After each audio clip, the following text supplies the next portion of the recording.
This player, Xelius, was caught trying to sneak his way in, and he was sentenced to a public execution. What? Once again, imagine spending 48 hours a day at your job, coming home, booting up Minecraft, just to be on time for your public execution.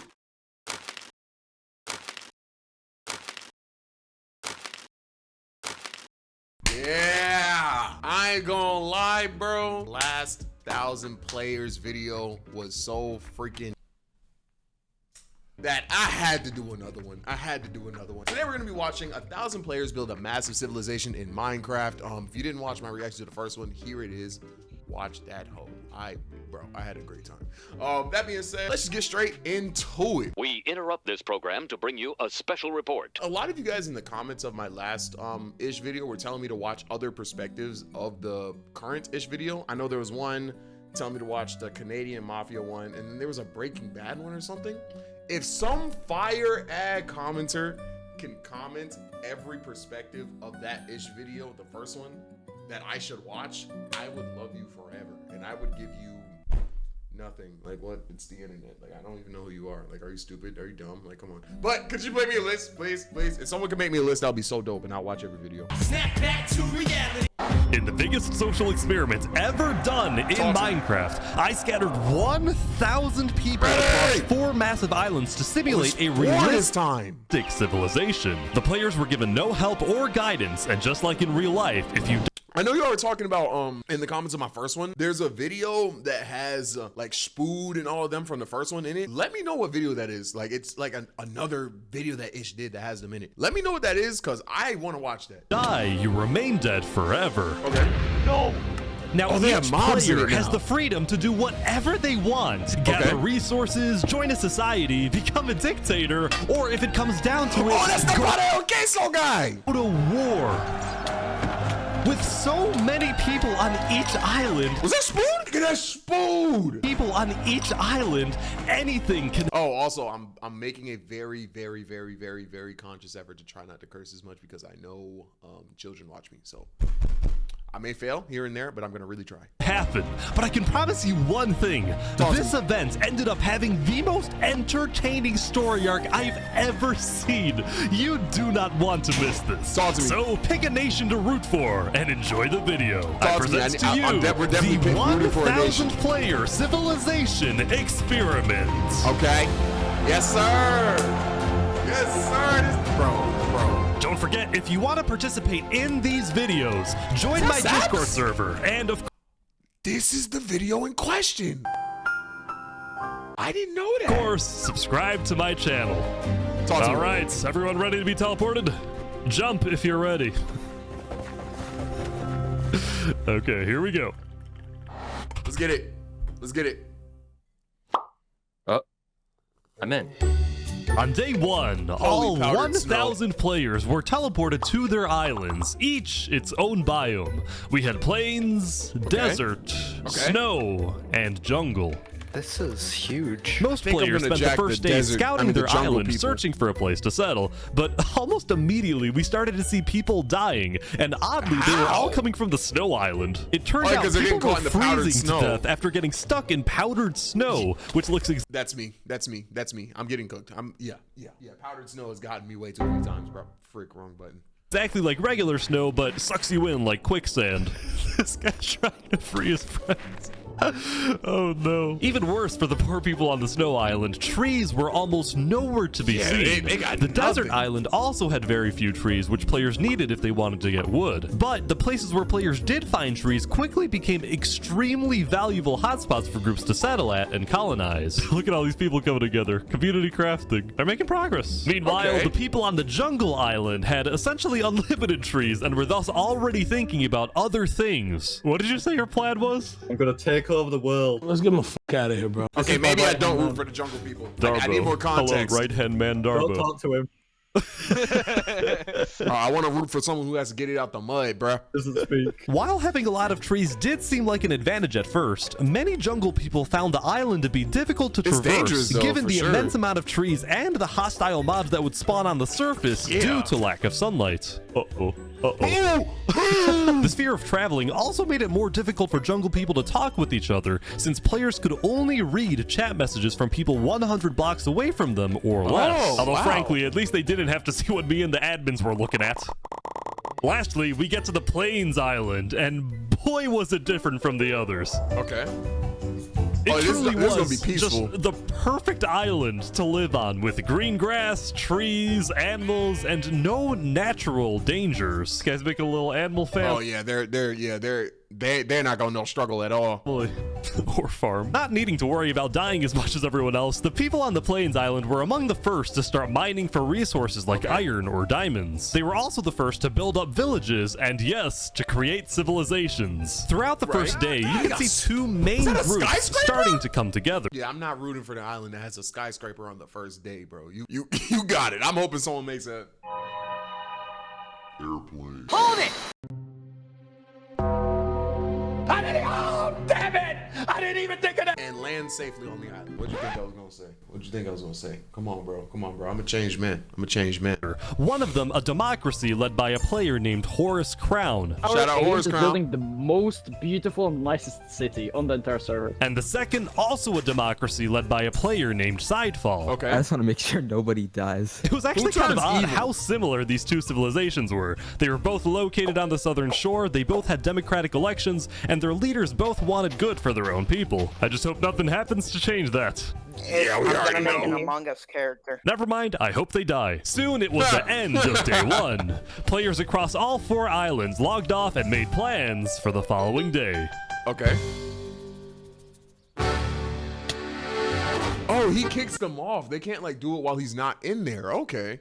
It was on day 2 when civilizations really began to thrive. In the southeast corner of the desert, what used to be an empty patch of grass was turning into the desert's largest nation. Hello, good sir. Yo, what's up, Ish? The Sultan is back. You might recognize the player storming hell from my first civilization video where he led a nation called the Sultanate. Well, now the desert Okay, so he's already gonna be on timing. dictator is back with the Sultanate 2.0, and this time with a population of over 100 people. I want to maintain order and peace in the desert. The rules, as established by the Sultan, included wear proper attire, do not eat pork, complete your mandatory work, and most importantly, acknowledge Mandatory the Sultan work. as the supreme and divinely chosen leader. Moving on, since it was still hard to get food in a dry climate, the people of the Sultanate focused on developing different types of food production, like fishing in the surrounding ocean. On top of this, a player named Drip Chicken made a chicken market, although when I checked it out myself, it turned out to be a very different type of market. Welcome to Los Pollos Hermanos. Thank you. Would you like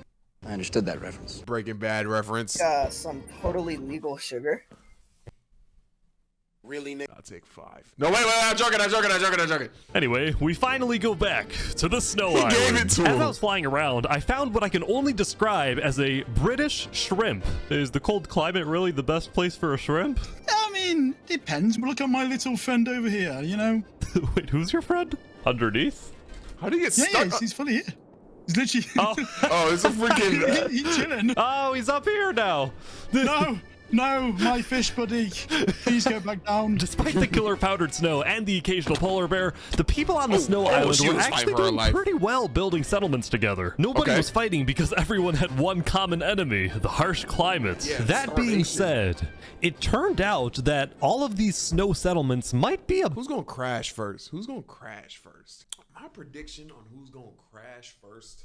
I want to go. I feel like it's either gonna be. I think someone from the snow is gonna crash first. That's what I'm putting my parlay on. You know what? I kind of do want to stream this. 80 minutes later. It turned out that all of these snow settlements might be a bit more than just little communities. Okay. On day 2, rumor was getting out about a conspiracy that, despite them all being spread out across the entire island, a lot of these snow settlements were actually all being run by one... Snow crashes out first. I'm calling it. I think I said that in the last recording. I don't know. I went to sleep, but I'm calling it. I went to sleep because I wanted my reaction to be better because I really jack these videos. Single person whose goal was to unify the entire snow island under one mighty empire. This person's name was Alanulo, and he was running this entire... Trust, bro. I don't think I trust that Angelo, bro. Yo, say something if you trust him. That's what I'm saying, boy. That's what I'm saying, boy. That's why love you, Black King. That's why we like these. You know what I'm saying? You know what I'm saying? You know what I'm saying? On everything I love. On everything I love. I feel you. I feel you. Let me get my tea. Empire recruitment operation from an underground bunker where he felt he was safe for the time being. Essentially what he would do was hold meetings with people who were already leaders of their own settlements and convince them to merge their civilizations with his empire so they would be stronger together. He would give these leaders orders to fulfill, and in exchange they would be guaranteed high-ranking positions in the empire. If this empire actually succeeds in uniting all 300 people on the Snow Island, it would easily become the most powerful nation in the world. In fact, it would be bigger than the Sultanate and the two Plains democracies combined. Will this ambitious plan actually succeed? Let's see what happens in the following days. I know they're crashing. They're building coalitions and alliances and stuff before anything's even popped off. You're supposed to be You're supposed to be punching trees. You're punching desks trying to have meetings with international freaking dictators. That's how I know. No nigga with an underground tunnel is a good guy. Oh, that's N-word. That's N-word. And it's hitting and covered it back up. Yeah, y'all aren't good. Y'all aren't good people. Y'all aren't good people. Except the freaking turkey. That's my dog. We've now covered the politics of every island except for the jungle. So what's going on here? Well, quite frankly, I had no freaking idea. It was chaos. There were about 30 different camps and tribes spread out across the entire island, and a lot of them were in constant fights with each other. Who are the... What is going on? There's a fight here. Here's a tribe that imprisoned one of their own members for being, quote, too rich. I say we tax him and then let him out of jail. Them boots, take your shoes. So overall, there was chaos. What size shoe you wear, boy? Nobody trusted one another, and to add to this, nobody wanted to travel too far into the jungle because they were scared of rogue tribes and especially hostile mobs. In fact, we actually had to remove creepers on day 3 because they were killing too many people. Whoever asked. Now, there were actually 2 tribes that were considered the most influential in the jungle. The first, a river-based settlement called the Sea People, whose leader was killed almost immediately by a random rogue tribe. Honestly, deserved. That name is trash. That name is garbage. The Sea People? Come on, bro. You can do a little better. New leader, Yeetspeak, dedicated his rule to maintaining order, but also to keeping his people happy by setting up events like stand-up comedy nights. I got a few jokes about unemployed people. Oh wait, none of them work. I wouldn't tell a joke about Minecraft, but I don't know anything about it. I'm too square. Son of a bitch, man. We can't keep doing this. An influential tribe was located in the dead center of the jungle, and it was what appeared to be a faction revolving around the worship of a player. Y'all got one singular skyscraper. That's not bad. Player named Seth. Hello, Mr. Seth. Oh, what's up, bro? Oh, this is just creepy. You're telling me this isn't a personality cult? Nah, I wouldn't say that. It's a way of life, all right? It's a religion. Lastly, as I was flying around, I happened to run into this guy again. I'm gonna take over the world. Believe it or not, he had actually become the leader of a pretty impressive settlement. Granted, there was a lot of internal drama in his tribe. Do you see this like really cool tower thing that we're building here? Yeah, it looks great. Yeah. It's really cool, isn't it? And do you see our farm over there? Yeah. Cool and nice. Now come over here. Could you tell us what this is? In short, 2 of Wazuk's tribe members built a librarian's tower, and he thought it was ugly and wanted to burn it down. I think education is ugly. Now, when I talked to the librarians, they said Wazuk just doesn't like the library because he's illiterate. As I said, drama. Now, the jungle wasn't the only place having problems. The Plains Island was seeing both a surge in development, this whole place is awesome, but also a rise in tension. The leader of one of the Plains democracies, Horus Crown, had found out that the other Plains nation, run by Sidefall, had reached out to the Snow Island looking for potential alliances. Horus Crown did not like that Sidefall was reaching out to other islands instead of reaching out to him, so he quickly established his own alliance with 2 other Plains settlements, both located on the east side side of the... Bro, y'all have a singular palm tree. Why are y'all beefing? There's no need to beef. I see flowers in this screenshot. What is we talking about? Island, which would essentially cut off Sidefall's access to most... Y'all have an island in the middle of the island. You're good. ...of plains if a war were to break out. We think Sidefall is definitely up to something, and we're planning to stop him. The people living on the Plains Island, who had otherwise taken their peaceful lives for granted, were getting very worried about a potential massive war that would devastate their homes. Wait, y'all have a KFC. Be happy. Family, not war. Meanwhile, on the desert island, the Sultan storming hell was not happy when he discovered that a group of mountaineers had made their home on the mountains surrounding the Sultanate. So the two groups had a meeting to discuss this dispute over land. Why does the Sultanate have any more right to a plot of land? Simply, might makes right. We're stronger, so if it comes down to it, may the stronger group win. People in the desert were starting to get worried about storming hell's tyrannical nature, so some of them moved to a quickly growing democratic nation on the other side of the island. This... Stand up. Let me stand up so I can properly get hyped. My fucking God. Saps, you led a group before.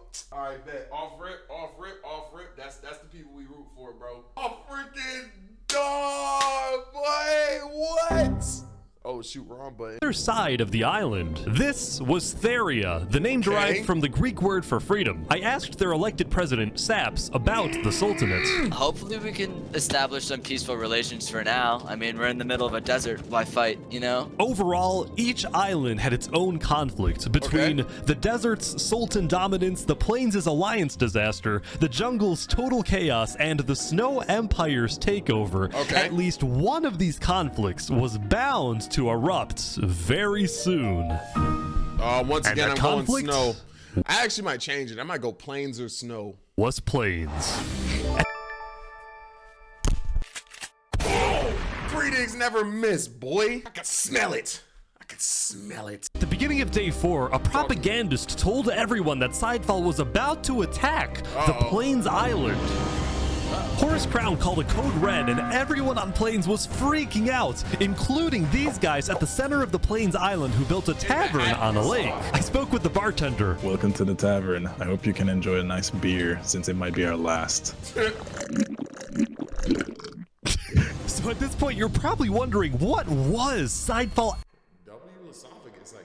actually doing? Well, it turns out Sidefall was just as confused as everyone else, since he had no plans to attack anyone. The propagandist had lied. I have no clue what these guys are talking about. I don't want to attack anyone. The British are coming at dude. I don't want a civil war. You were framed. I can't believe it. So now, both sides were gearing up for a war over nothing but a miscommunication. And all throughout, Sidefall was desperately trying to reach out to the other Plains leaders, saying that he didn't want war. The other leaders doubted him, but they actually agreed to meet with him as long as they met on neutral ground.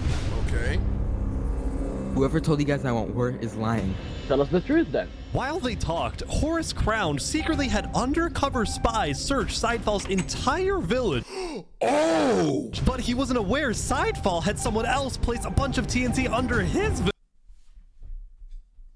Oh, they playing chess in this one. But before things went too far, folks, we have a peace deal. By the thinnest of Why are you not wearing pants, bro? Why are you wearing a diamond Speedo? margins, crisis was averted. After talking, Okay, so what about the TNT under the crib, though? the leaders had made a peace treaty. He's definitely I gonna actually didn't find get to that. see much of the meeting, but here's essentially what happened. Sidefall first apologized to the other Plains leaders for not being open with them, specifically about his relationship with the Snow Island. He told them he had only reached out to Snow in hopes to get on the good side of a player named A Freaking Turkey, who was apparently Alanulo's second in command. The Plains leaders discussed their disagreements on foreign relations, Horus Crown preferring keeping alliances within Plains, and Sidefall believing in making allies on other islands. But they were able to put their differences aside. They banished the propagandist from the Plains Island, and at the end, the 4 major Plains nations created a great Plains alliance. The Plains Island went from being on the brink of war to being the most united island. They did it before the snow, too. And it wasn't just plains. Toward the end of the day, all 4 islands were prospering. From the people on snow collecting resources and building together, to the people in the desert working on the Sultan's build project, which was to create a massive holy city. Even the jungle was at peace at the end of day 4, since the remaining jungle people were just thankful that they were still alive. Soon though, it was the next day. But before we let people back onto the server, the admins and I decided to add a little something. Bridge. Oh, a 5th island. We added a 5th island in the center of the world, and we didn't tell the players that we did this. We wanted to see who would discover the island, how long it would take to find, and then... Oh, because they'd all think it's theirs because, like, they don't know where the other islands are. Maybe, I don't know. What would happen next? So, we started up the server, and the wait began. But meanwhile, we have to talk about the Snow Island. Okay, talk to me.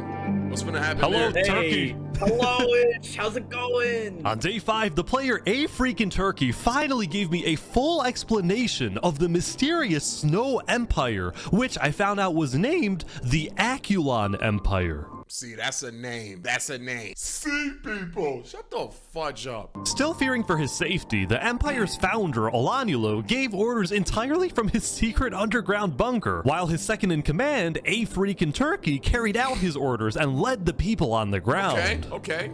You guys have settlements across the entire island. There is a lot. Just know none of it was made by slaves. I beg your pardon? I've never had to specify anything wasn't made by slaves, my boy. Sounds a little bit like projection. Do something like that again and I'll make it Thanksgiving in this hole. Relied on strict order to maintain peace. It's now 200 citizens were each assigned a daily job like building, mining, or fighting. And whenever they were online, all citizens were required to be in 2 Discord voice channels at once, which I didn't even know was possible. Also, the Aculon Empire made it... Oh no, that was definitely built by slaves. What the heck? I thought he was joking. He's being dead ass. Imagine spending a full day at work logging onto a Minecraft server just to be a slave in that. It's everything, including its list of members, its hierarchies, its physical landmarks. But what I found most impressive was the high-level operation going on in this seemingly regular building. This singular building is the richest place in the entire server. They called this the Quartermaster's House, and it was where the Aculon Empire not only collected and stored all its resources, but also distributed items using a complex request system, where, for example, a citizen asks for iron ingots, and then the Quartermasters decide exactly how much iron that citizen deserves. Oh wow, so they're communists. Based on a detailed algorithm they developed. Has anyone tried breaking into this place? Not yet. Let's just say, if you tried to get in without permission, you're not gonna get a very nice welcome. And I kid you not, just a few minutes later, this player, Xelius, was caught trying to sneak his way in, and he was sentenced to a public execution to be held the next day. Things are kind of strict around. Once again, imagine spending 8 hours a day at your job, coming home, booted up Minecraft, just to be on time for your public execution. Yo, they are locked in. Here, huh? As long as they don't take away my squid, I'm a happy man. Oh man, look at him. Snow Island continued to be hyper-vigilant about criminals, but so were other nations, like the Desert Sultanate, which made an inescapable prison. He is surrounded by lava. Or Wazuk's nation in the jungle, which made a giant sand trap. Oh, this is evil. Just you wait until we have a nice little deliberation with some. Yeah. I'm gonna be put to death, you know. Like even planes didn't feel exactly safe, as this self-described capitalist nation made a giant wall to protect its people. We want to make sure that communists cannot take this away from us. But as I was talking to these guys, I got tipped off from someone in the desert that something big was about to happen. The Sultanate army's on the move. Uh-oh. The Sultan had sent his elite squad on a secret nighttime mission. Their goal? To find a group of people that had been rumored to want to assassinate the Sultan. They're at the... Oh, they spinning? North side of the island now. Oh yeah, okay, this is our target, Okay, let's go. According to the Sultan, the people hiding in this little settlement were indeed the attempted assassins, and now the group had a decision to make. Oh, we're gonna kill this guy. Do we kill this guy? I was shaking my hips, but you couldn't see. Up until now, there hadn't been any violence between desert nations. Will this be the breaking point?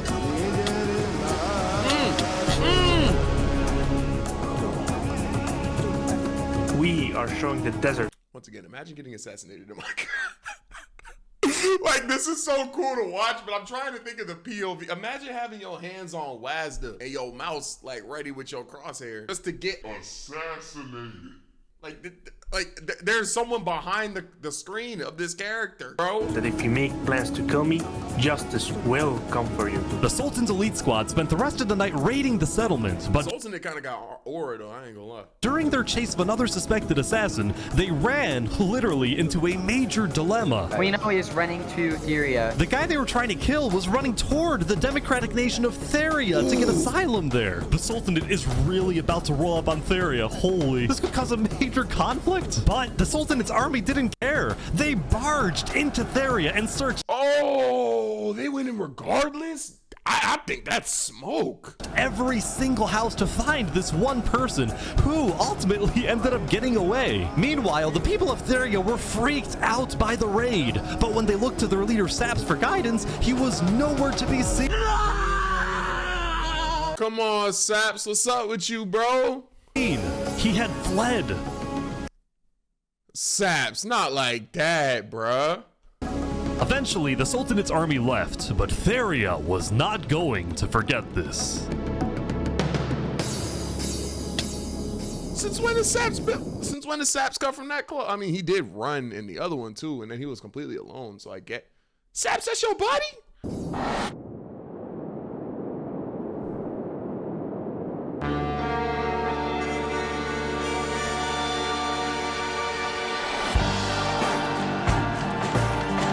By attempting to blow up the quartermaster's house, Zelius betrayed our people. And for this, he must die. Glory to Aculon. He stayed for that. He stayed on the computer for that. It was a busy day for a freaking turkey. The execution was successful, but the Empire didn't yet have a written that's a cool little building. Constitution or a justice system. So a freaking turkey met with a player who claimed to be a lawyer to set up a legal system. You get the smaller seat, unfortunately, but do know it is quite important as well. I'm used to cramming into tight spaces. What are we talking about?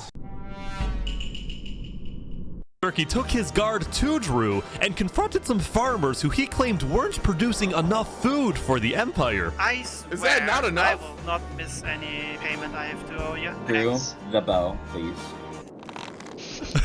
I expect 5 stacks of bread delivered within 1 to 2 business days. Even though he was a little tyrannical at times. Bread delivered within 1 to 2 business days. Even though he... What's that water? He was a little tyrannical at times. A freaking turkey was actually becoming very well liked in the Aculon Empire because he got things done and he was a charismatic speaker. Fellow citizens, it is my distinct honor to pronounce Steve and Pixel as husband and wife.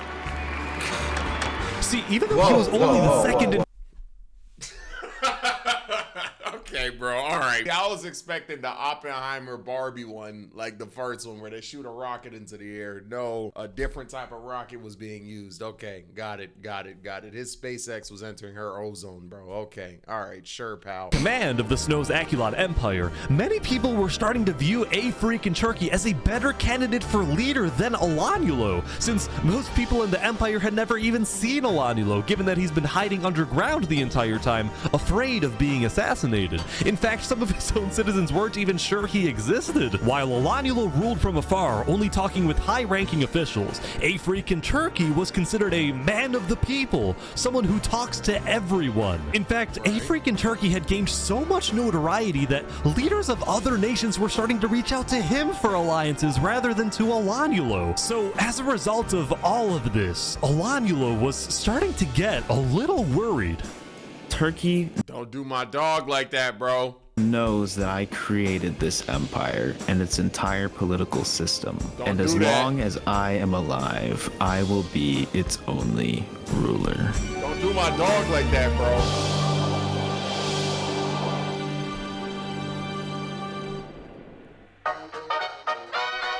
That's very funny. Our monkey religion, we hold fast to it. Monkey religion?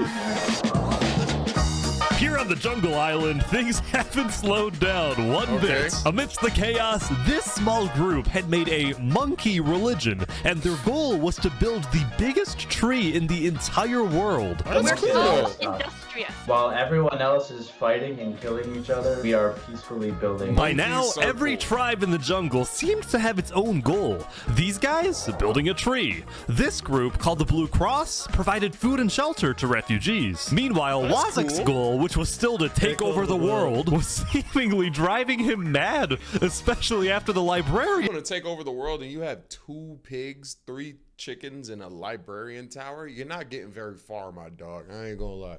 Built a second tower. You did this out of spite, didn't you? Yeah. Well, no. Well, yeah. Overall, it seemed like there was a lot on Wazuk's mind, as if he was planning something. You're still building with oak wood. Oh my god, you're cooked. Something big. Meanwhile, Seth and the Sea People were still the 2 biggest tribes in the jungle, and both pursued very innovative political strategies. For example, Seth got married, but only so he could parade around the jungle and demand wedding gifts from everyone. And you know what? It freaking worked. The Sea People, on the other hand, had taken on a massive goal, which was to finally end the chaos in the jungle. And they did this by sending out stealth groups and hunting down thieves, murderers, and anyone who they Kira, dude, what the heck? Got a death note. Claimed did wrong. However, some of the supposed wrongdoers they killed were actually allies of Seth. Yeah, I was about to say. Seth demanded that the Sea People stop their initiative immediately, but the Sea People planned to continue. All of a sudden, the jungle's crashing out first? Island was on the verge of a massive war, as if there wasn't enough chaos already.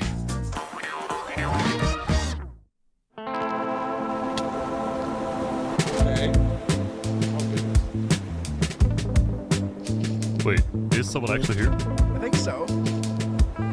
Whoa, this is crazy. This is awesome. You didn't say anything about the 5th island yet.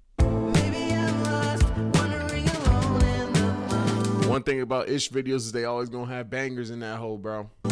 On day 7, a player named the Pokemonkey discovered the secret 5th island. The island had a mysterious dead terrain, a small pre-built village in the center, and underground, it contained netherite, which is the strongest and rarest resource in the world. Now, Pokemonkey was a part of Sidefall's nation in Plains, and he quickly alerted Sidefall about the very strange and unexpected discovery he'd just made. He's taking the blue lantern so people believe him. Guys, I'm not lying, there really is an island! 2 minutes later, another person found the center island. You better get that netherite! This time, someone from the jungle. Then, like a domino effect, more and more people started arriving, typically either alone or in small groups, like these guys from the desert. Even though they all came from different islands and nations, nobody was fighting. In fact, they seemed to be forming friendships and simply admiring this new mysterious place. He's saying this is amazing. Quickly, word began spreading across the world that there was a 5th island, and about 30 minutes into day 7, basically everyone knew. It was crazy how fast everyone found out. Now, some nations were hesitant about visiting, believing that the island was some sort of trap, while other nations like the Aculon Empire sent out large exploratory groups to investigate the island. So Aculon is here, but instead of mining for netherite, they're taking the wool from the tents. Oh, they don't have sheep in the snow island. That makes sense. Something I found interesting was that no nation, not even the Snow Empire, had the courage to publicly claim the center island as part of their nation. Yeah, because that's a death wish immediately.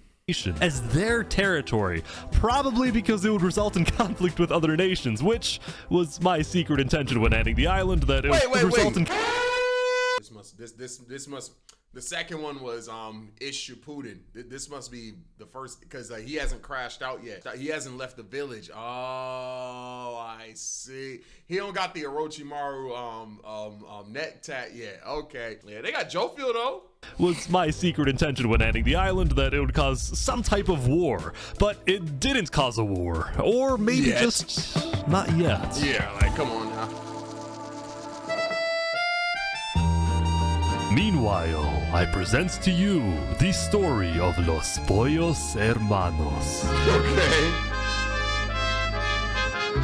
Wow, you've really expanded your business. Yeah, we're doing quite well. Because starvation was such a big problem in the desert, Drip Chicken had made it his life's mission to feed the people of the desert. Okay. And ever since I spoke with him on day 2 next to his little food stand, Los Pollos Hermanos had become a staple Hey, W pronunciation. of the Sultanate. But this business would soon run into some problems. See, on days 4 and 5, the Sultan storming hell was unsatisfied with the slow progress on his build project, the Holy City. So he demanded that the farmers of the Sultanate stop growing food and instead work on his build project. Man, if you don't let me just fry this like that, chicken. the food supply going into Los Pollos Hermanos had completely stopped. The restaurant suddenly had no food available to sell. Having no food, Drip Chicken was instead forced to sell some questionable products, and if he was caught selling these products by either the Sultan or the Sultan's twin guards, he would probably receive a life sentence in the Sultanate prison. Meanwhile, the farmers of the Sultanate were unhappy since they wanted to farm, not be forced to build. So in a rebellious move on day 5, Drip Chicken and the farmers secretly set up a meeting with Saps, the leader of Theria. Oh, they're seeking refuge? I know you want to move to Theria, but if you do, the Sultan will send his elite squad to hunt you down. So, what do we do? Go to Plains or something. There's about to be chaos in the desert. And Saps was correct. There was about to be chaos in the desert. For reasons he couldn't tell the farmers just yet, but he did tell me. You know who Davert is? Yeah, I think so. He's one of the twin guards, right? He's about to leave the Sultanate and join me. Really? The two people the Sultan trusts the most are his 2 twin guards, the brothers Daveret and Zamta, but one of them had grown tired of the authoritarian and warmongering ways of the Sultan. So Daveret had reached out to the leader of Theria. That's great. And together they created the single craziest plan I have ever heard, and this was it. First, Daveret leaves the Sultanate to join Theria. Okay. Next, the Sultan finds out about the betrayal and sends his elite squad to kill Daveret.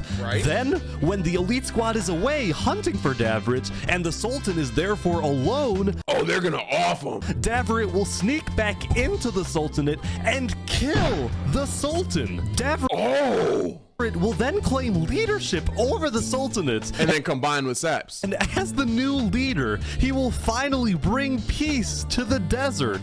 Daveret, there is no way this works. Brother, grow some chest hair. Trust me, correct? So at the end of day 7, Daveret snuck out of the Sultanate and headed to Theria to begin the operation, while Drip Chicken and the farmers fled to the Plains Island. On their way out, some of them took one final look back at their home, at their restaurant, knowing that they would probably never see it again, knowing that the story of Los Pollos Hermanos had come to an end.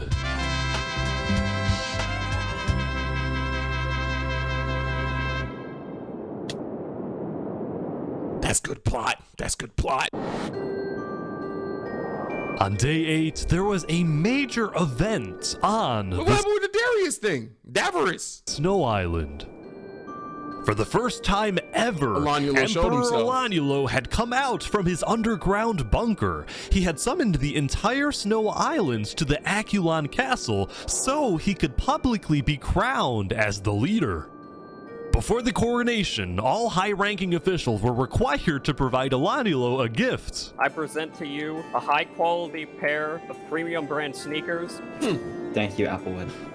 I gave him some shacks. Baron Saul Goodman, give you this present, Lord Elanulo. My presence is your present. This dude's he's a dickhead. After the gifts, Elanulo asked his second-in-command, A Freakin' Turkey, to make a speech affirming Elanulo's undisputed leadership. My friends, the Aculon Empire is the strongest nation in the world. Not because of one leader, but because of all of us.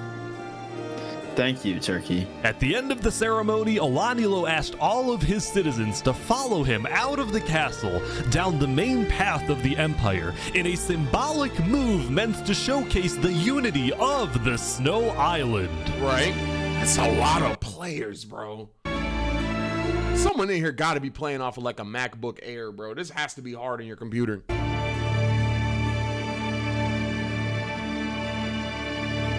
Like this person back here is OD playing off of a freaking like Acer. Because if his bitrate was better, he'd be up here, bro. But this image of unity was only a mirage. There was a lot of discontent building within the Empire for many reasons. People didn't like that Olanilo's knights were constantly bossing them around, nor did the Aculon builders like it when Olanilo forced them to work on the Aculon castle instead of letting them finish their own projects. There was this general sense that Olanilo might be overreaching with his power, especially when he started spying on his own citizens to see who was criticizing his leadership. See, Olanilo believed that in order for his citizens to have a good life, they have to live in a strong nation, and the only way to maintain a strong nation was through complete unity under a powerful and unchallenged leader. This is why Olanilo was fearful about the discontent within his nation, as well as the rising popularity of his second-in-command, Being jealous of your own mans is crazy, though. Freaking Turkey. Knowing that they were being spied on, many of Freaking Turkey's supporters were becoming scared living on the Snow Island, afraid that they would be executed for not supporting Olanilo's leadership. So, with the help of Freaking Turkey, plus another high-ranking official, its Ender, some Aculon citizens organized secret evacuations out of the Snow Island through underground tunnels, some of which led to You know how bad of a freaking leader you got to be for your citizens to actually build a real underground railroad? No, the real one wasn't actually underground. I was gonna make a crazy joke. You gotta be a bad leader for there to be a Minecraft Harriet Tubman, bro. Nation in the jungle, others going to Sidefall's nation in plains. Both Seth and Sidefall were very open to accepting refugees, especially those who opposed Olanilo, someone who they believed to be a dangerous tyrant. Also, they had just found out that Olanilo had actually sent spies all across the world, including into their own nations, so they didn't like him very much. We're not going back until there's some form of democracy in Snow. I don't think that's going to happen anytime soon. Meanwhile in Plains, Mr. Turkey, are you starting a revolution? No, I do not want a revolution. I just want to make sure Olanilo doesn't kill these people. When are you going back to the Snow Island? Probably tomorrow, because I'm gonna try and host a meeting with Olanilo. I just think he's gone too far. So while freaking Turkey's done for, bro. I'm not gonna lie. He about to be in, what's that place in Houston? Turkey Hut? He about to be fresh meat over there, bro. I ain't gonna lie. There's gonna be someone with a gold grill and a Cadillac with wide rims eating him tomorrow, bro. You are done for. You are done for, bro. Turkey stayed on the Plains Island for the rest of the day. Seth and Sidefall created the first ever multi-island treaty. This treaty not only established Seth and Sidefall as allies, but it also declared their nations refugee states, ones that are willing to accept all people fleeing from dictatorial regimes like the Sultanates or the Aculon Empire. As for Freaking Turkey's position in the Aculon Empire, he was still technically the second in command, but it was only a matter of time before Olanilo finds out about the missing citizens. Yeah, so he got a dip too. And then it's very likely that Turkey will be stripped of his position or be kicked out of the Snow Island entirely and become a refugee himself. He's not going to become a refugee. He's going to become an angel, bro. He's done for.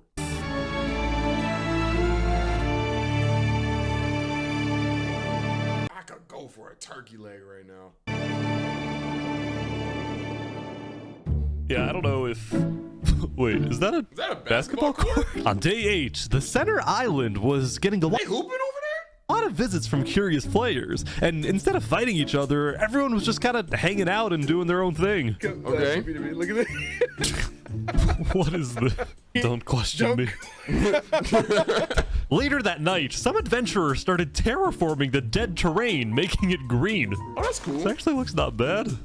These guys, meanwhile, made a secret underground church, and they hosted many ceremonies and cultural events. What type of ritual is this? Now, I actually attended 2 churches on day 8, the second one inside Falls Nation, although I was very disturbed by the person sitting next to me.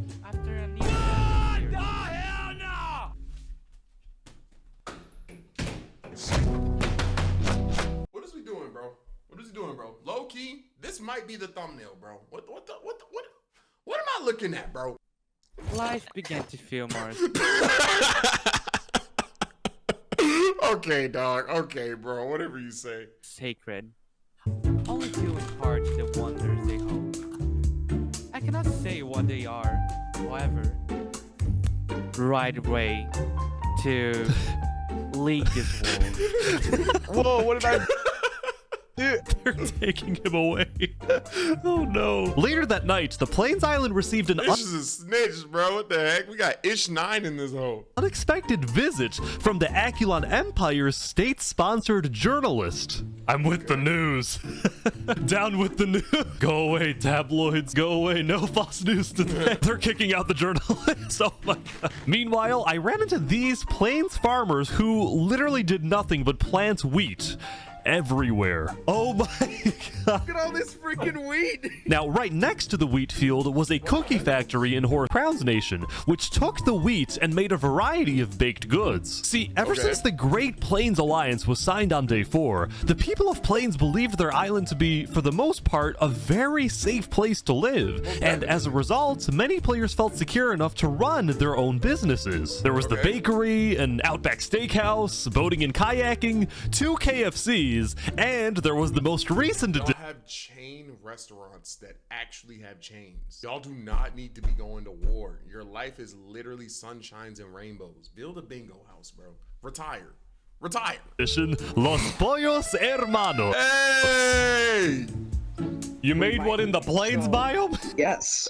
Expansion. Claiming refugee status, Drip Chicken and the Sultanate farmers received citizenship inside Falls Nation, where they were able to rebuild their famous restaurant, and the people of Plains welcomed the refugees with open arms. The only person who wasn't happy was the owner of KFC, who now had competition. Oh, you got ops now. Anyway, when word got out in the desert that Drip Chicken and the farmers had fled the Sultanate, as did Davrit, many loyalists in the Sultanate were furious with these betrayals. While the Sultanate was still the second most powerful nation in the world, the first being Aculon, these betrayals of the Sultanate hurt the Sultan's public image, and he feared being seen as weak by the world and by his own people. So predictably, the Sultan sent his elite squad out into the desert to try to find and kill both Davrit and Drip Chicken. But instead of staying home in the Sultanate, this time the Sultan traveled with his elite squad. That's bad looks, that's bad looks, that's bad looks. This threw a wrench into Davrit's assassination plan, and Davrit had no choice but to keep hiding underground until he saw an opportunity to strike. Meanwhile, the leader of Theria, Saps, was extremely worried because he knew that the fate of his nation and his people rested on this assassination attempt. Yeah. If it succeeds and the Sultan is killed, well, then all is well. But if it fails, it will only be a matter of time before the Sultan finds out that Saps was behind the plan, and then there is no doubt that the Sultan will seek revenge and absolutely obliterate Theria. They're done for. Killing not just Saps, but all his people who, by the way, were entirely innocent. Saps purposefully didn't tell any of his citizens that he was involved in an assassination plot, because they definitely wouldn't approve of something that puts them in such danger. All of this tension in the desert was really starting to get to some people, like this group, which made a giant lava wall around their civilization. They wanted nothing to do with the politics of the desert, and they were rather paranoid about everything. The walls keep us safe.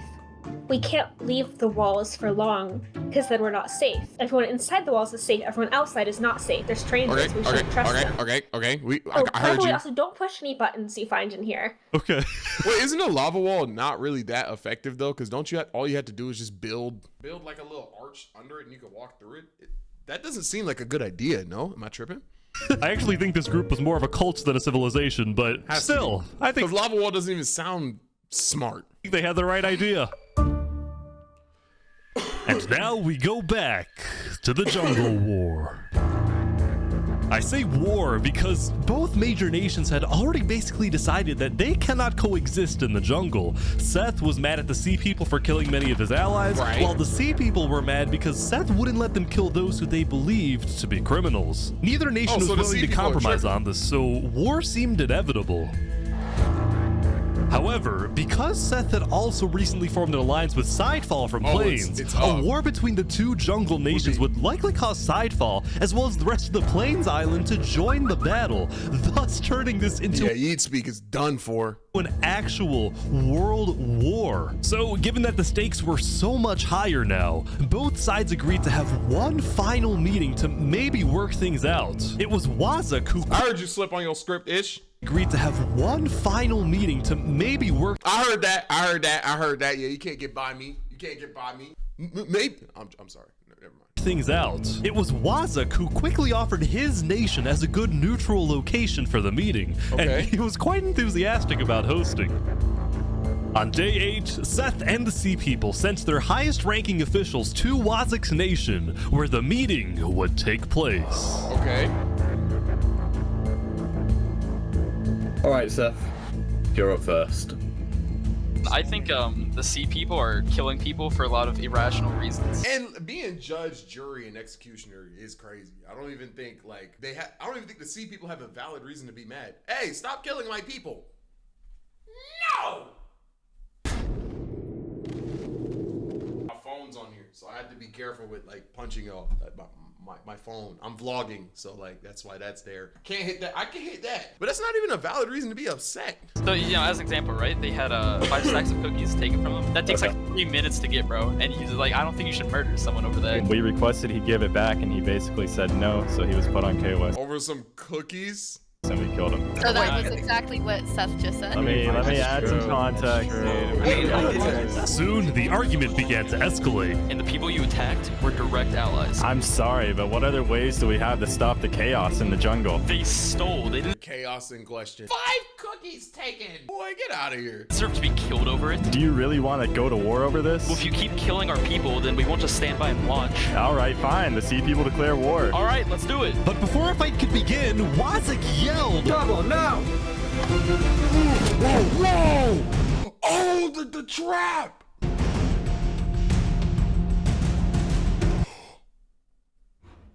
Oh, I forgot about that! Oh, that's bodies!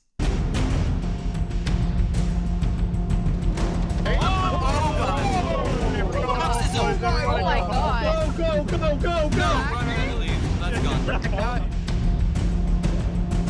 Wazuk had just killed 7 people using his sand trap before getting away. All that for 7 people? Seth and the Sea People decided to put their war on hold and declared a unified worldwide manhunt for Wazuk. Everyone was confused about why Wazuk did this, but then I remembered something Wazuk had told me. He's the guy who wants to take over the world. The day before. Listen, if the war breaks out, I have a plan to stop it. Really? How? Oh, you'll see, my friend. When Seth and the Sea People declared war— I thought it was Sea People, my fault. On each other, Wazuk decided to use his sand trap and make himself the villain so that the entire jungle would make peace to unite against him. Therefore— Oh, so he's on some selfless stuff. Actually preventing a world war. Wazuk is— That was an Itachi. That Itachi ad plan. Now hiding underground.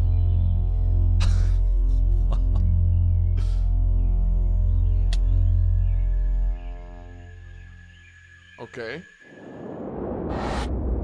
After spending most of the previous day trying to hunt down his enemies, the Sultan storming hell decided to take a break from the hunt and attend a wedding hosted by a small neighboring desert nation.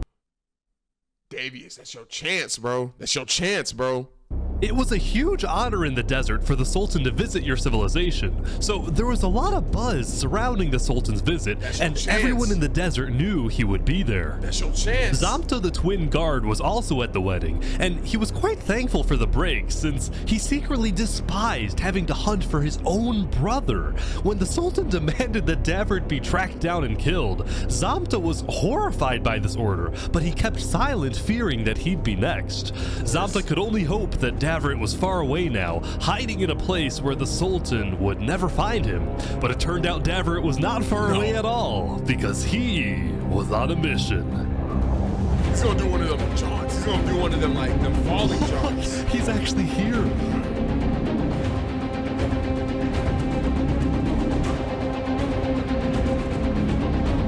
Davert was coming to kill the Sultan, but he had to be sneaky because the Sultan was guarded by his elite team. The plan was to catch him and his team off guard since it would only take a few hits to kill him. I'm so nervous right now. I can only imagine how Ish feels watching this jaunt live, bro. Did the wedding end? The wedding's over. He's leaving. Oh, God, he's leaving. It took you the whole wedding to get that? Davert, bro. Davert, bro. You gotta lock in, bro. You gotta lock in, bro. You're kind of sorry. Davert, clutch this. Clutch this. Clutch this.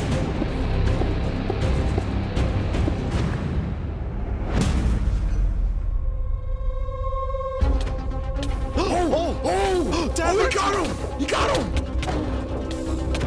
Holy crap. You get him? You get him? What's that? What's that? What's that? He's hit him so many times. Wait, Storming's getting away? The elite team is on. No! Davert big time. Oh. Davert, lock in. Davert, lock in. Oh, that nigga hit him. What was that football player that jumped over that guy backwards?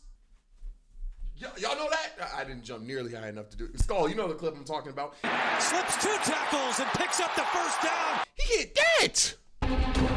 Oh! Get him. Oh, he's getting close. He's getting close. Get him. Get around. Holy crap. Everyone's here now. How is Davert not dead? This is insane. Get him. Get him. Get him. Get him.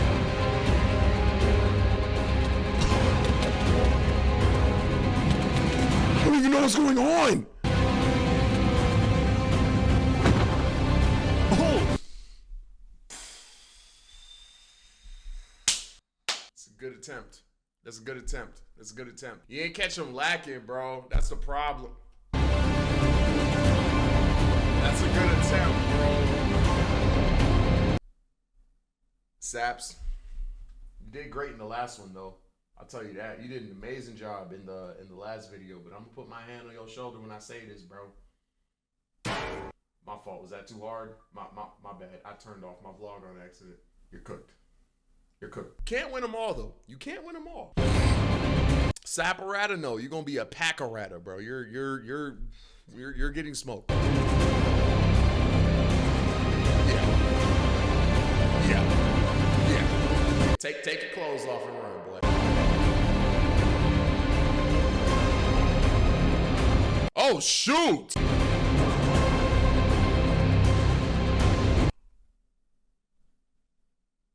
I didn't know you was going. I was joking, bro. I was just making a joke. I didn't mean for you to actually do it. This is why you need to check on people. You never really know what's going on in their heads, bro. Saps, I want to say I'm sorry, bro. I was just making like a jokey joke. You know, I'm reacting. I'm trying to be entertaining. I didn't mean to. My fault. My fault. I feel like I put that in the death note, bro. Golly. Oh, they don't know that he offed himself.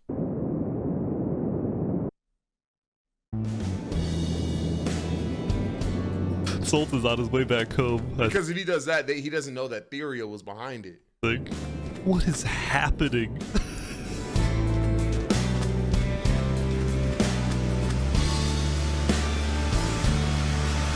Dang, rest in peace, yo brother, bruh. Unless...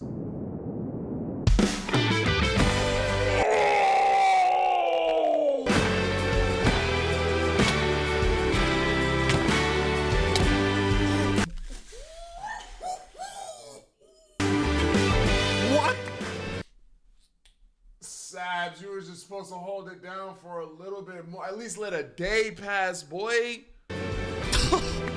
Zamta don't even know why he did that. Oh boy. Angry about the death of his brother Davrit, Zamta betrayed and killed the Sultan storming Hell in what he called an act of revenge. All of a sudden, within the span of a few minutes, storming Hell, Saps, and Davrit were all dead. Both the Saps, come on, man, you sold this episode. Sultanate and Theria were without a leader, and the desert island was in a state of total confusion. Yeah, who the freak takes over now? Because the Sultanate didn't have a solid line of succession, there was a short power struggle that ended with the Sultanate getting completely dissolved. On day 9, the second most powerful nation in the world had fallen, and most of the Sultanate's citizens ended up fleeing. That being said, it wasn't totally the end. Some who were still loyal to the late Sultan decided to form their own militias, whose only goal was to track down Zamta and avenge the Sultan. We are called by our divine leader to kill the dirty traitor, mashallah. Theria, on the other hand, didn't dissolve and instead elected a new leader, a player named Jofiel, who was well-liked in I'm not mad at that. I'm not mad at that. I'm not mad. W. Jofiel. Community. Still, the people of Theria would continue to live in a state of fear, afraid they would be invaded by one of the new desert militias. The militias, right. Also, they would never find out why their founder Saps jumped off the Therian tower, which he did because of guilt. After he saw Davrit die, Saps believed that the Sultan would invade and destroy Theria, and he felt too ashamed knowing that he would be responsible. It was only thanks to Zamta that the invasion didn't happen. The death of the Sultan sent shockwaves throughout not just the desert, but the whole world. Many nations went on lockdown, including the Akulon Empire. While they technically weren't allies, Emperor Olanilo had always admired Sultan Storming Hell's strong authoritarian leadership. So after the lockdown, Olanilo sent his diplomats to the desert to offer support to the Sultanate militias. At the same time, on the Plains Island, Drip Chicken of Los Pollos Hermanos No shot, not my dog. Was watching the desert from afar, and he was worried about these rumored desert militias. Because Drip Chicken was from the desert, he was able to educate his customers in Plains about the politics of the desert, and after Saps' death, he encouraged Sidefall to send diplomats to Theria quickly, and Sidefall did just that. On day 9, Theria officially joined Seth and all the Plains nations in the refugee state contract. And what originally started as a simple refugee agreement between Seth and Sidefall had now turned into a worldwide alliance called the Alliance of Democratic Nations. Oh, that's hard. Or put simply, the Allies. Wait. Something ain't right. Wait, that sounds a little familiar, bro. You know what I'm saying? Completely off topic. Is there anyone German that's in this server? I suggest getting them out of the server, like as quickly as possible, please. Shout out my German viewers.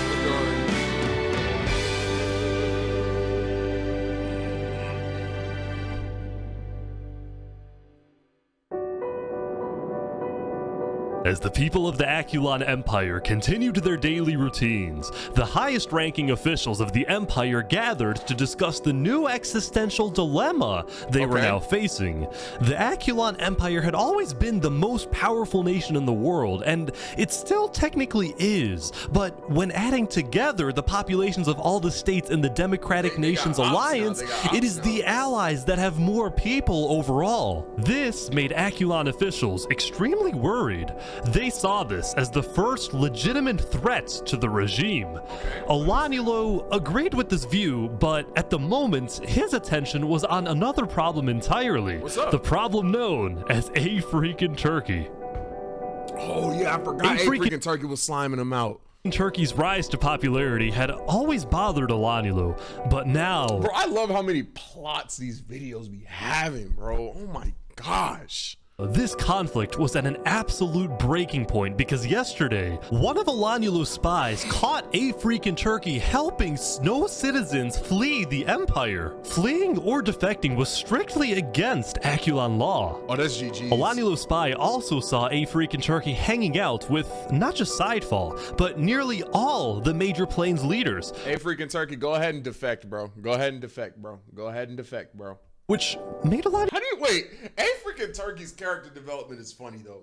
How do you go from this, a serious, multi-faceted, troubled dictator leadership guy to para el queso? How do you go from that to that, bro?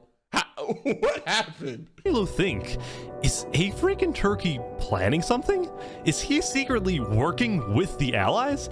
Is he about to orchestrate a full-scale revolution or an invasion of the Aculon Empire? These were all questions that Alanyulu was wrestling with, and the more he thought about it, the more he convinced himself that a freaking turkey was probably committing some sort of treason and needed to be stopped.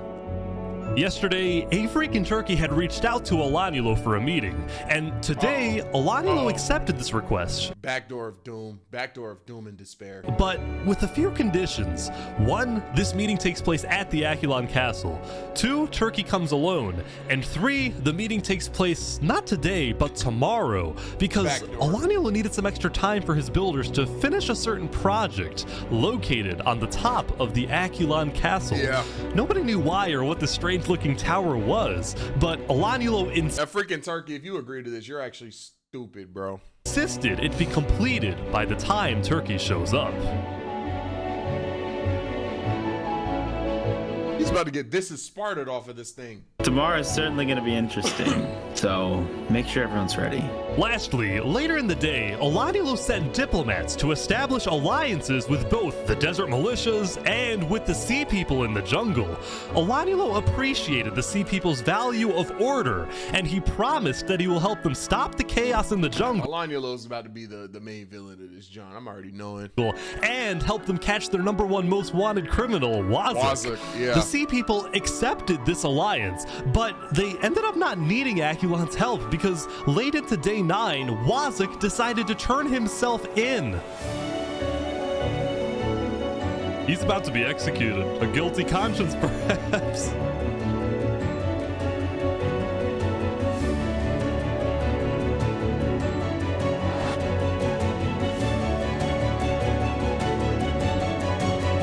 Oh, the tree! All right, Wazuk, I understand you have a prepared statement. You may now read your final words. Yes, thank you. Hello, everyone. It's your old friend Wazuk. In the beginning, I wanted to rule the world. But now I wanted to save it. Bad decisions. Oh, and that would now, have been tough. That would have been tough if you said that. Now it's my time to go. You killed innocents. Not making speak. If there's one thing I've learned, is that time can never be your trusted friend. Long live the jungle. This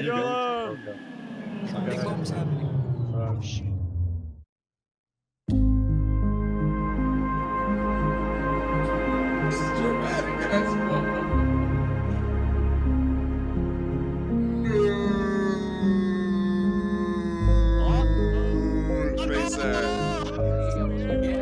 After deciding that being a criminal in hiding isn't how he wanted to live, Wazuk instead chose to face his inevitable death on his own terms, and by doing so, he gave the jungle. Did someone try to Hawkeye him? Face his inevitable death on his own terms. Yo, you're pack watching. And by doing so, he gave the jungle one last moment of unity. Anyone else jumping? The conflict between the two major jungle tribes was still unresolved, especially now that they were in opposing alliances, but for this brief moment, there was peace in the jungle. Well, that was fun. Everyone's coming down the tree now.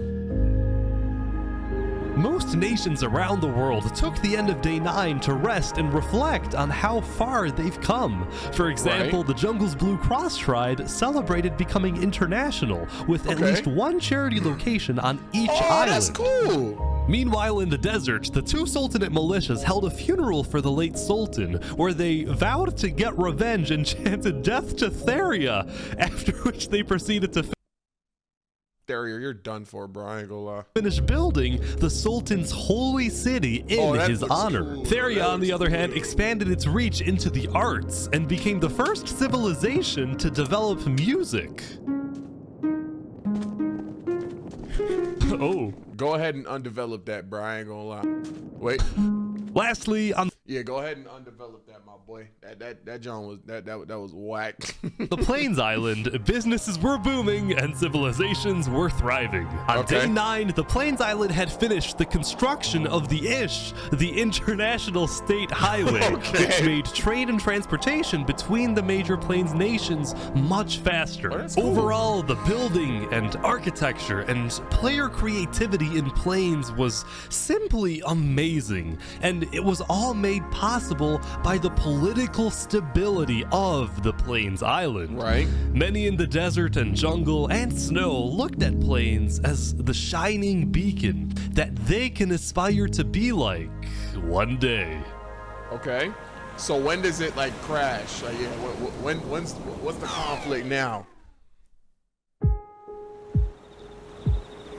That was a cool shot. As the end of the day approached, a freaking turkey returned to the Plains Tavern after spending the day traveling around the world, visiting civilizations in the jungle, the deserts, and of course the Plains Island. Okay. During many of his visits, he was very surprised when he found out that most people from these foreign nations not only knew about him, but admired him. This was because rumor had spread about his disobedience to Olanulo, and as a result, he had earned a worldwide reputation as the savior of refugees, the honorable rebel, the man who stood up to the emperor, and everywhere a freaking turkey went, he was welcomed with open arms. Join the democracy! By the way, I think he would have been perfect for that. Yeah, I heard there was a comedy show here. You should have called me over. When it came to the Akulon Empire, the truth was, a freaking turkey had no intention of causing any type of uprising or revolution. In fact, he was strictly against the idea, knowing just how devastating a major war would be. But he did want change in the empire. During his prolonged stay in Plains, he had seen what freedom and democracy look like. He had come to regret his more tyrannical actions in the early days, and he now envisioned a reformed Yeah, he's holding a cookie, bro. He is happy. He is living a good life. Empire. His new got lukewarm honey buns. That's about it. dream was to bring democracy to snow, bring freedom to the people of the Akulon Empire, and make the snow refugees feel safe to come back home. I might just be overly optimistic, but I think we can achieve world peace. Okay. If a freaking turkey is able to convince Olanulo to convert the empire from a tyrannical dictatorship into a free democracy, and then the Akulon Empire ends up joining the Allies, then world peace wouldn't just be a far-fetched idea for wishful thinkers. Olanulo is not going for that, bro. It would actually happen. With this massive goal in mind, a freaking turkey prepared for tomorrow for his big meeting with Olanulo.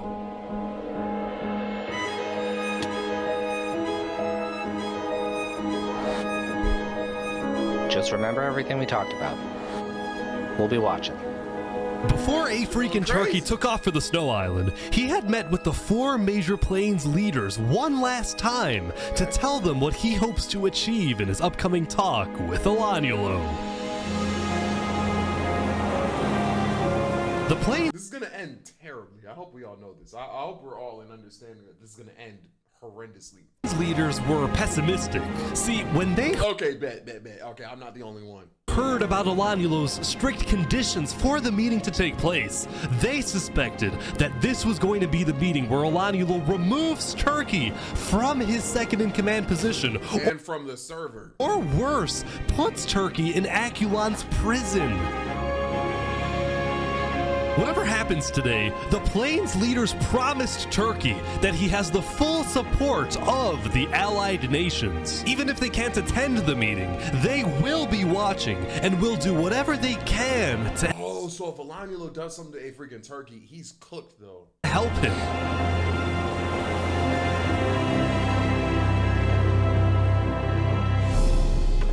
There we go. Turkey is now back on the snow island. I think he's going to the meeting right away. The snow island came along though. They have like nice architecture and stuff.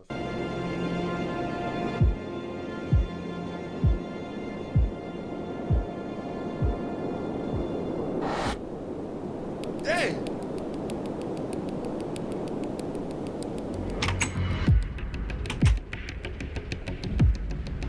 This is weird. Turkey's been at the castle for like a few minutes now, and Alanyulo's nowhere to be seen.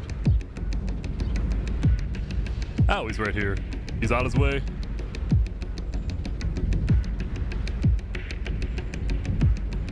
Okay. Here we go. Everyone's here now. I think everyone's here now. What is that tower, John? Knights come to the castle. Wow, I think these are all the high-ranking officials of Aculon. They're all here. Hear ye, hear ye. All barons, Duke Turkey, and fellow knights have now come together to speak with Oh, the freaking lawyer guy. Emperor Alanyulo. Alanyulo, would you please start the conversation? Wait. Turkey, hold up. So before we begin, sorry. Hello, would you please start? Teleported to Joefield. Oh. Wait. Turkey, hold up. So before we begin, sorry to interrupt. I have a special thing I want to do real quick. Wait. Here. Drew, not yet. I want to do something first. Turkey, can you sit on the throne for a second?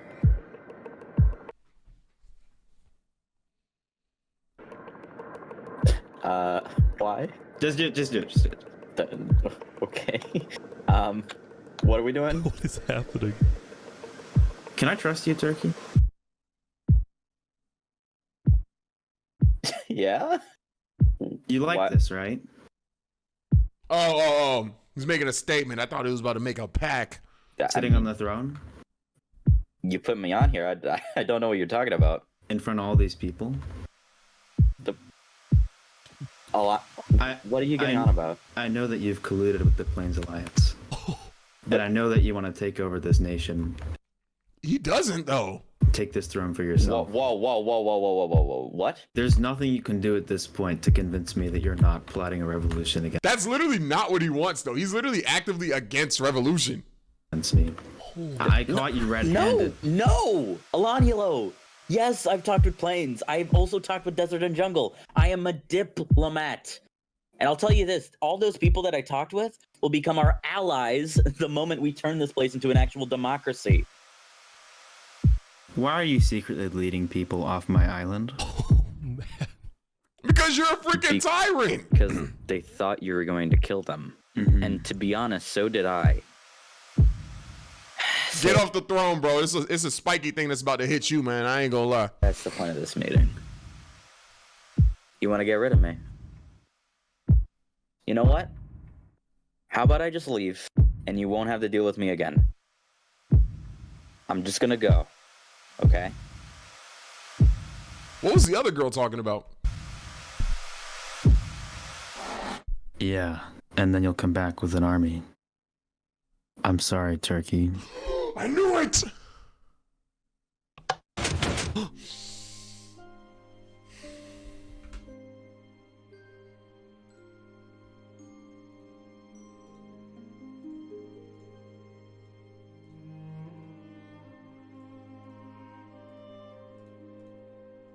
GG's. I knew it, though. I knew it, though. Why did he get on the freaking throne? You goofball?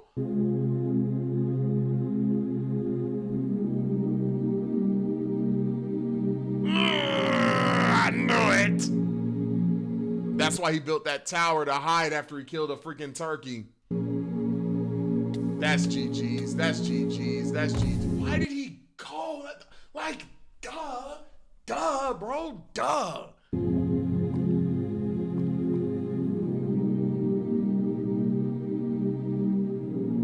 Wow. It's so obvious, bro. Oh. Wait, what? Wait, they're killing Turkey's supporters. Whoa! They're hunting down his supporters as well.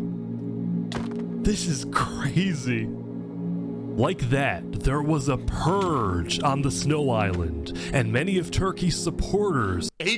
Alanyulo literally did the thing that Turkey thought Alanyulo was going to do. He literally proved his. Okay, bro, sure. Were killed.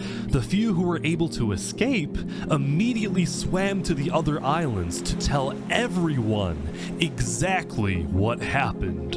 And all of the knights started executing Bernie, Ender, Turkey. They assassinated some of the most loved members of Escalation. When Afrik and Turkey's death message appeared in chats, people around the world were outraged, and shortly after, the leaders of the allied nations started activating their militaries, putting them on standby. Turkey once visited Los Pollos Hermanos. I'm giving the army chicken for 50% off to make sure they're ready for battle. Meanwhile, Alanyulo got word that the allies were preparing their armies, so he declared a full lockdown, reached out to his own allies, and called them to the Akulon castle to be ready in case the allies declare war. And sure enough, when the Plains leaders talked with Theria and Seth, the vote was unanimous. Yeah, it's smoke, it's smoke. On day 10, the Alliance of Democratic Nations officially declared war on the Akulon Empire. Akulon doesn't stand a chance. That's not even a battle. That's like 5 nations against 1. I just want to say I wish you luck and great success. Hopefully we all see some of you tomorrow to sign the constitution of the new Akulon Republic. The new Akulon Republic that we all dream about having. Thank you. Thank you all. This isn't about us. This isn't about our lives. It's about getting justice for Turkey and ridding the world of tyranny. Nations met up at the center island so they could attack the Snow Island together. Oh, that's hard. That's hard. No one found netherite? Wow, that's crazy. The netherite was such a small part of the story. No one even found it yet. Today, we fight for revenge. That's W voice acting. We fight for freedom. Okay. That was a good charge. That was a good charge. Run that back. We fight for freedom. See, they don't be. Some of them don't be doing that. You gotta put the rasp in your voice. That's a man right there.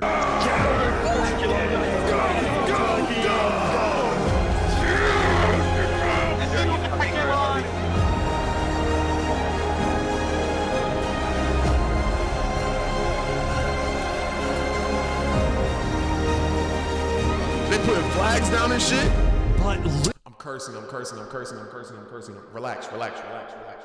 Sorry. I'm getting hyped. Little did the allies know, Alanyulo had set a trap. Of course he did. The Akulon builders had taken inspiration from history and created what they called the Iron Torch, the most advanced defensive tower in the world, complete with dangerous height, sturdy walls, arrow slits, and lava cover.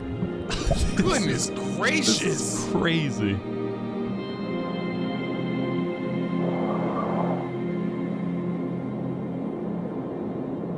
They're here. Final battle. I'm here for it. Let me in. We need Alanyulo's head, bro. Okay. Okay.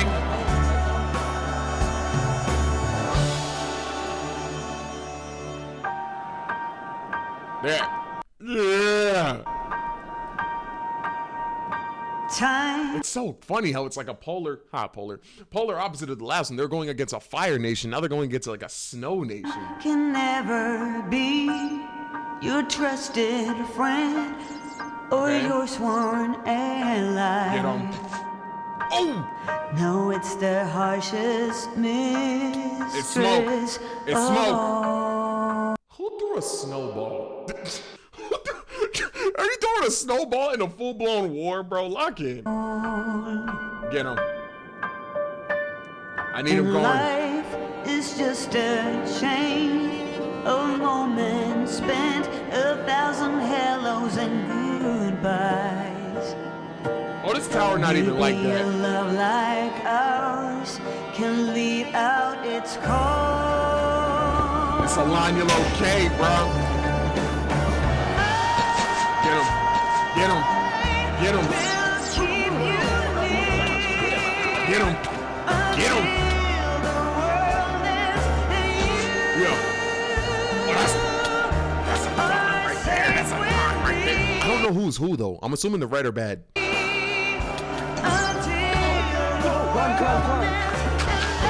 Oh, place the dirt. That's smart. That's smart. That's smart. That's smart. That's smart. Watch out, they're coming up. That's smart. That's smart. I like that.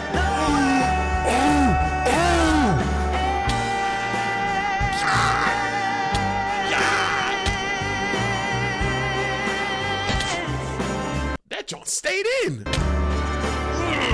Zombed. My dog, bruh. Big zombie right there, bro. I wasn't expecting. Dang, bro. Talk to me. Talk to me. What the fudge? Oh, that's smart. They're dropping lava on them. Watch out for the arrows now. Keep going. Bro, this is always so cinematic and climactic, bro.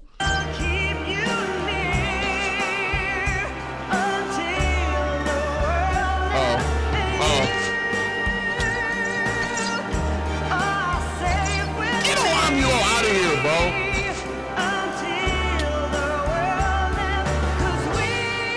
They're right below. Yeah. That had to have had friendly fire.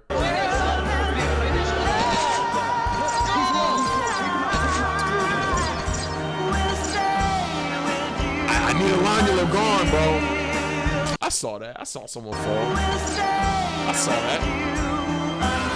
Oh, we got hit. Never mind. My fault. Get him. Get him.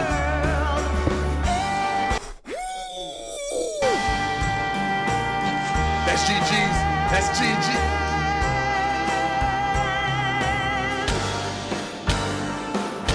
I need to see. You got hit so hard that you got beat dropped. You said you got 3 angles. Well, I only got 2 angles. You got 3 angles, boy. Pack. Pack. Beat dropped is crazy. Beat dropped is crazy. That's sad. You went out sad, bro. You went out sad, bro. Wait, Elangulo died? What? Elangulo died! Yes. This ain't easy. Soon after Olanulo died, the Aculon Empire officially surrendered. Wait, Aculon's officials say they surrendered? Still kill them. But even though Aculon surrendered, the allies didn't stop fighting. No mercy, no mercy. They're all saying no mercy. Dang. We keep going. Like that, there was a purge on the Snow Island. Because they did it first. But this time, it was the supporters of Turkey doing the killing. This is just an absolute slaughter fest. God. I liked him. I forgot he was evil. I liked him. Dang. Y'all could have kept him, bro. He got a squid face, bro. Dang.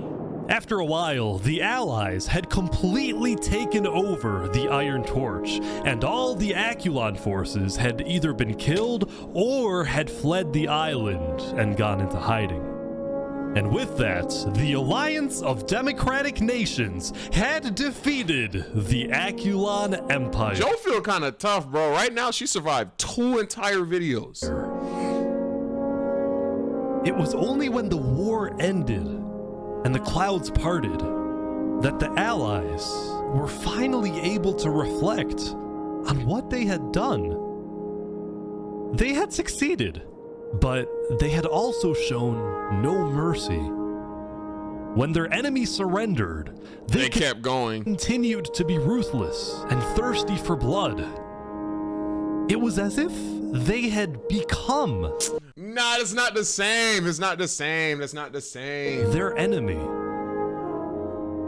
As the Allies each safely returned to their homes, now with a clear mind, many of them felt regret. Oh, that was a cool cut. Neither side was completely innocent, and the war was complicated. But at least it was over. Right. And the Allies had won. What the hell is this?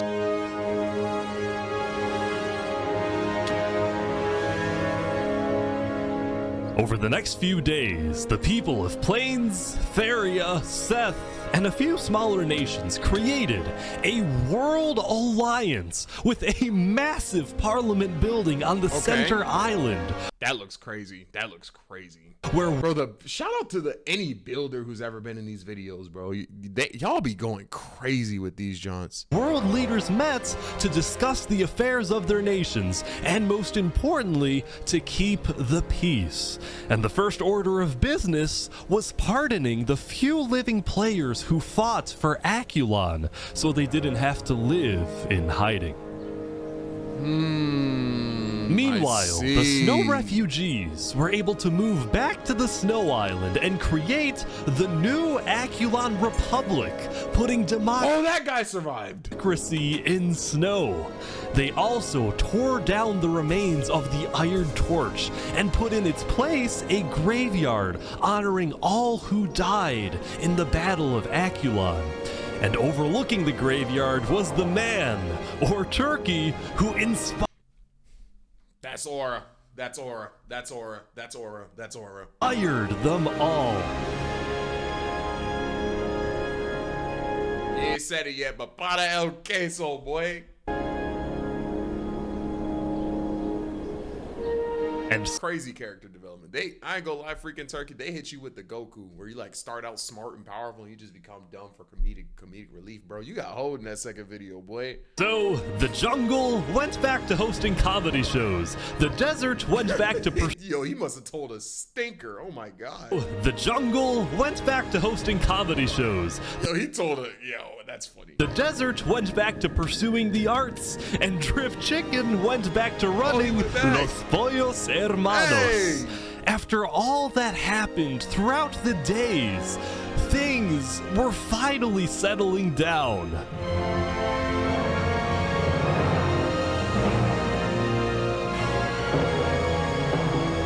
For many players, the newfound peace allowed for new stories to begin.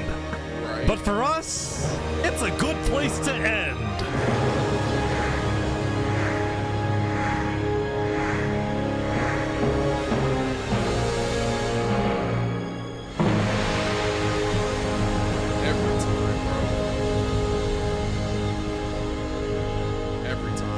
Every time. That's gonna be the video. Really quickly though, again, if someone can put in the comments the perspectives, the different perspectives from this video that they want me to watch, I will watch it because I am very curious. You just have to put them in the comments so I can find them. But that's gonna be the video. I hope you guys liked it. I'll catch you guys in the next one. It's gonna be it for me. Peace.